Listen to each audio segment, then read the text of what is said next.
Today's event, I think it's a great opportunity. Prize money, which is almost unheard of.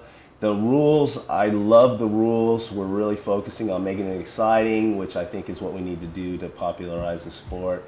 And going for submissions. That's what this sport is about. And I'm kind of sick of the, take them down and hold them and get your 2 points and win stuff. I think this is a great event, and I'm really looking forward to it.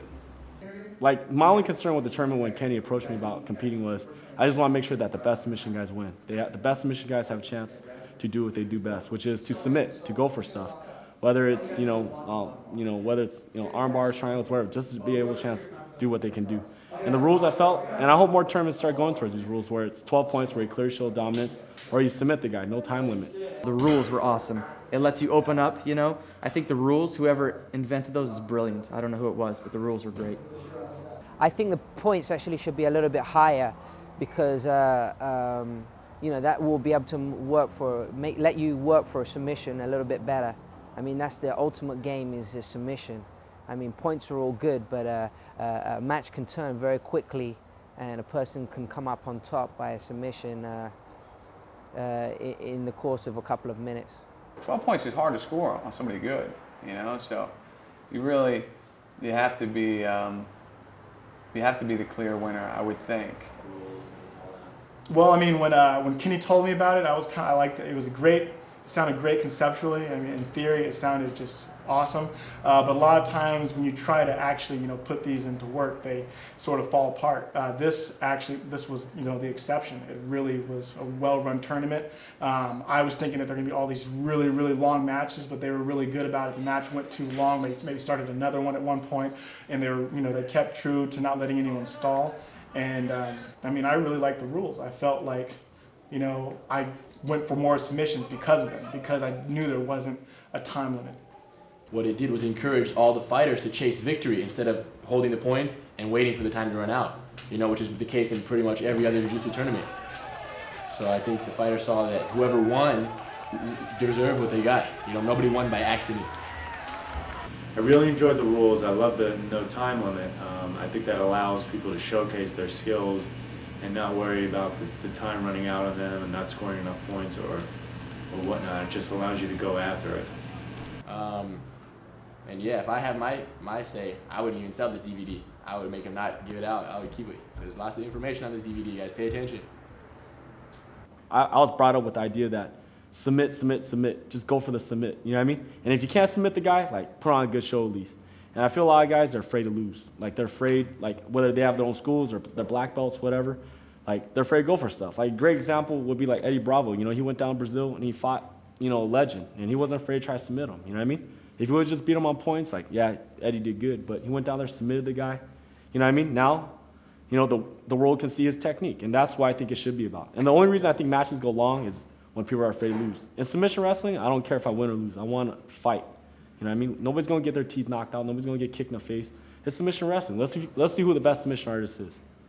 Yeah, I'd like to see events like this happen for women. When I first started jiu-jitsu, women weren't allowed to compete, and I think it's great that they're allowed to now. And there's a lot of great women out there, and they want to go show their talents too. So I think it'd be awesome.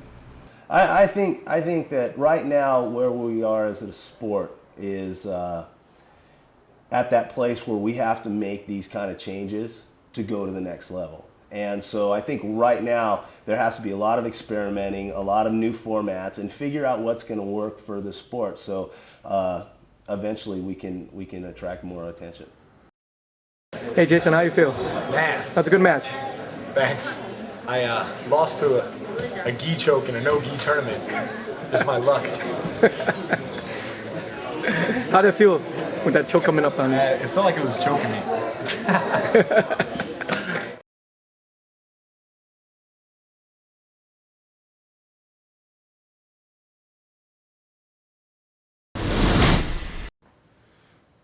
Why'd I wear gi? That's a secret. No, I just feel I always wore gi.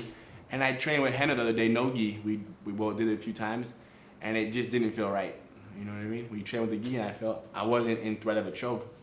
I can defend his mount pretty good, so I figured, hey, if I can defend his pretty good, for somebody else to give me a hard time, it's going to be tough to find someone. Right now I like the no-gi game because it's a lot faster and you can actually see your person's game a lot easier. With the gi game, the problem with that is people hold on, they push off the gi, they grab hold of the gi and it stagnates the game a lot. I think the reasoning behind the gi, well, basically the reasoning behind people not wearing a gi is because they don't want to lose. That's their main reasoning, because they know it's much harder to get caught. That's why everyone likes to not wear a gi. It levels the playing field for the guys who aren't very good. They can appear better because they just go crazy and you can't catch them. So in order to slow that down a little bit and kind of clean it up, I wore the gi to dry some of the sweat off, number one, and to keep it so that there's some kind of friction. And so I like lots of my moves. I use the gi. I think that the fact they wore their gis is great. It shows that they have real confidence in their techniques, and that puts a twist in the whole thing. I think it's great. I think it's wonderful. You're allowed to wear whatever you want. If you want to wear Speedos, great. And the fact that they wore their gis says, you know what, we're from Brazil, we're old school, and we still kick ass. They beat everybody. So, props to them. The bottom line is they submit everybody anyways, you know what I mean? And whether it's with the gi or without, they clearly showed great technique. They showed that they train hard. There's a lot of skepticism towards what they could be able to do. And you know what? I looked at it, and if they want to wear the gi, they can wear the gi, because like in Abu Dhabi, Solo war against Jeff Monson, like nobody complained then, you know what I mean? It's up to us to evolve our games, for them to keep evolving their games. And I don't want to hear any bitching and crying, because I went in knowing that I could submit other people could submit me. So who cares about the gi, Let's just find out who the best submission artist is. I mean, this was very big for me. This was a very interesting experience. To see really. I've never done any no-gi stuff, and I saw really what the differences were. What the possibilities were, and I've decided that you can't go no-gi against no-gi. It's too random. The outcome. Those points are too easy to score. It's just a big mosh pit.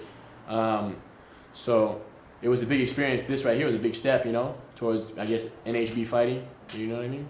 You feel what it's like when the guys went crazy. These are all strong guys, as we know. So, I mean, what the plans are for the future, I don't know. Talk to my dad, see what he says.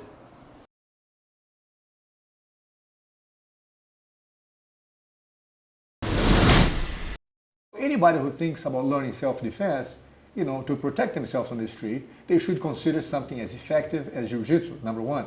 Number two, they don't necessarily have to become competitors. It takes a special kind of individual that decides to embrace this kind of activity and then take the commitment to become, professional athletes or semi-professional, to become competing regularly.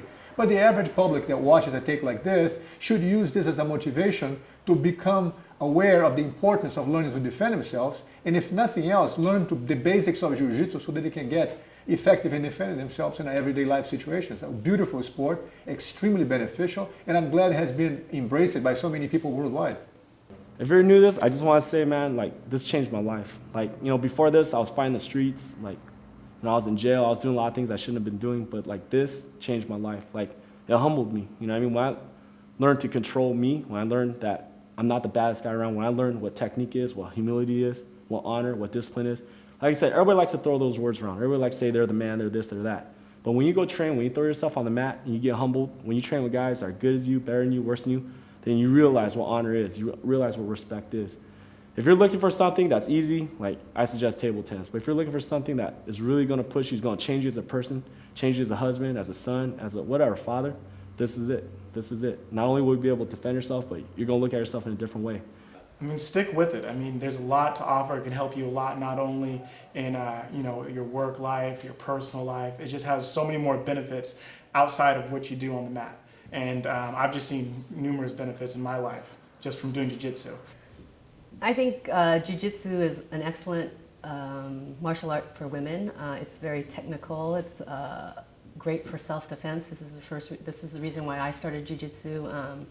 I figured, what would I do if I ever got attacked? And I didn't know what to do, so I saw a class going on for jiu-jitsu, and I decided to go in there. It was all guys, but I enjoyed it, and I've been doing it for 9 years, and I continue to train in it. So I advise all women to come and try out martial art, jiu-jitsu. The first class is free, and just come and try and roll on the mat. Our studio has about 20 women training, which is probably the biggest facility, so we're located in Torrance on 190th North. Come on down. The biggest thing I've gotten out of it is my health. It's a great exercise. It's a great workout. It beats surfing sometimes. Unfortunately, I have to say that. Basically, you have to understand that you're not going to be the best overnight, you know what I mean? And just overall practice all the time, every day. The more you practice, the better. And practice having a good defense. Be able to survive. You know, surviving is the most important thing when you go against other good guys. Not trying to necessarily win so fast, but just survive. You know, it's something that if I didn't love it as much as I do, I probably wouldn't be doing it. So if you're going to be in this sport, you need to focus, concentrate on what you're doing, be at practices as much as you can, and try to go out and meet as many of the different, go to all the tournaments, try to meet as many of the different higher level athletes in the sport, and try to learn from each one of them, because there's something new to learn from each athlete, and never think that you're the best, because no matter what, there's always somebody out there that's going to beat you. The most important thing to realize is when you're a blue belt and a purple belt and even a brown belt, you're still a student. You know, you don't be. You've got to be humble. Stay hungry. Stay humble. You can learn from anybody. You know, that's the biggest mistake I made as a blue belt, was thinking I was the best. If you're interested in submission, don't neglect your gi training. I think the gi training is just as important as the no gi training, and they both have strong attributes. The gi training kind of gives you more of a chest perspective of things as opposed to checkers. You take the gi off, you gotta get a little tighter. So I think they complement each other well. So don't get fooled by the misconception that, you know, if you're fighting with no gi, you shouldn't wear a gi. I believe that you should do both. Stay focused in what you're doing. You know, always get better. Always try to get better. Always go against the best guys that are out there in class. You know, don't duck the good guys, because they're going to push you, and let your ego go. You know, just keep it fun and understand that it's not going to define you. It will define you in the sense that you're going to grow around the sport. You know, my life is centered around jiu-jitsu, but it doesn't define you at the same time. So I think, you know, just ride the wave as far as you can, and learn as much as you can, and open your mind.